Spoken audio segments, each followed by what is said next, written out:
సరే ఇంకా ఇంకొక వైపు చూస్తే అక్కడ ఆయన అరెస్ట్ చేశారని తెలిసింది మన ఆ, అల్లు అర్జున్ గారిని. పాపం నిజంగా నాకు బాధ వేస్తుంది. ఎందుకంటే ఎన్ని కుట్ర రాజకీయాలండి, ప్రతి చోట ఈయన చేతులు ఉంటాయి, అందులో సందేహం ఏమీ లేదు. ఇక్కడ 29 మంది మన గోదావరి పుష్కరాల్లో చనిపోతే మరి ఇతను ఎన్నిసార్లు అరెస్ట్ చేసి జైల్లో పెట్టాలండి చంద్రబాబు గారిని? ఎన్నిసార్లు చేయాలా? అదేవిధంగా కందుకూరులో దాదాపుగా 9 మందిని చంపేశాడు ఈయన. మీటింగ్ ఇరుకు సందులో మీటింగ్ పెట్టి, ఇరుకు సందు, అందులో పాపం తొక్కిసలాట జరిగినట్టు తన కోసం జనం విపరీతంగా వచ్చినట్టు చేయటం కోసం, మీడియా కోసం అక్కడ అట్లాగే చేసి 9 మందిని చంపాడు. చీరల పంపిణీలో 3 ఆడవాళ్లు ప్రాణాలు కోల్పోయారే. ఈయన ఎన్నిసార్లు జైల్లో పెట్టాలో చెప్పండి? అభిమానంతో వాళ్ళు విరగబడి ఆ రోజు అది అబ్బాయి అన్న కావాలని చేస్తారా? తన సినిమా చూసుకోవాలని, ఎలా ఉందో ప్రజాస్పందన తెలుసుకోవడానికి ఆయన వెళ్ళాడు.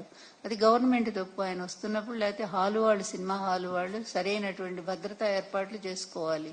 పోలీసులను పిలిచి పూర్తి కట్టుదిట్టం చేసి ప్రజలు థ్రెడ్ కట్టి దూరంగా పెడితే అయిపోయేది.